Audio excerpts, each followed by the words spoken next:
Bonjour les amis, une question supplémentaire? Bonjour. Là, je t'écoute. Alors, ma question aujourd'hui, ce serait au vu du nombre que nous sommes sur la planète Terre, qu'est-ce qui fait qu'on va se réincarner toujours avec des âmes, comme un groupuscule d'âmes? Est-ce que tu veux parler des familles d'âmes? Non, toujours avec un peu le même groupe d'âmes. Est-ce qu'elles sont de notre famille? Peut-être que ça peut être une partie de la question. Qu'est-ce qui fait qu'une âme décide de s'incarner déjà sur cette planète? Parce que c'est une planète école. Qu'est-ce qui fait qu'elle va s'incarner avec des âmes dont elle est déjà proche? Tout simplement parce qu'il y a la notion de contrat d'âme. D'accord. La notion de contrat entre les âmes, en fait, elles sont liées les unes entre elles pour se permettre d'évoluer. Il est important de se sentir en sécurité, de se sentir bien, de sentir qu'on est épaulé, soutenu. Le fait que les âmes se reconnaissent entre elles, une sensation de déjà-vu, une sensation... On ne s'est jamais croisé, pourtant on se connaît, on a la sensation de se connaître. C'est vraiment cette notion de contrat d'âme. Il y a les contrats entre les âmes au moment où elles vont s'incarner dans des familles biologiques, où elles vont devenir des couples, mais il y a aussi tous les contrats d'âme pour travailler ensemble, pour œuvrer ensemble. Ceux-là sont quand même aussi très importants et non négligeables.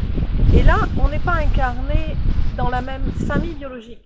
On peut être des amis, on peut être des collègues, on peut... Des ennemis aussi, puisque ça va permettre d'évoluer, mais là c'est plus des contrats d'évolution.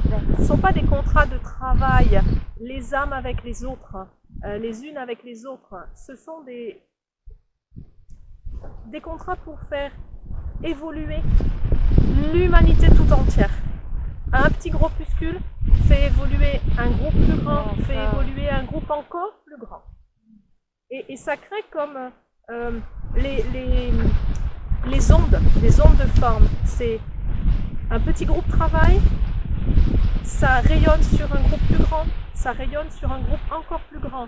C'est-à-dire que une personne du groupe a une information, une connaissance, va la partager avec une ou deux autres personnes à l'extérieur de ce petit groupuscule, qui elles-mêmes vont partager avec d'autres âmes. Et ça va faire des rayons, des rayons, des rayons, des cercles de plus en plus larges. Donc tu veux dire qu'au fur et à mesure des vies, en fait c'est exponentiel, ce groupuscule, en fait il va devenir exponentiel?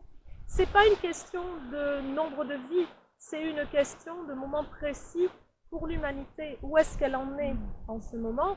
Et effectivement, cette connaissance va s'amplifier. C'est la connaissance qui s'amplifie.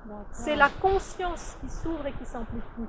C'est pas le nombre de vies des âmes. Ouais. Okay. Pourquoi est-ce qu'une âme revient sur cette planète? Elle revient parce que dans son processus d'évolution, elle n'a pas terminé. Ou même si elle a terminé son processus d'évolution pour elle-même, elle peut entamer un processus de mise en service, de mise au service. Et à ce moment-là, c'est une évolution pour la communauté. Ok, merci infiniment. Merci beaucoup les amis, on se retrouve pour une prochaine question. Au revoir.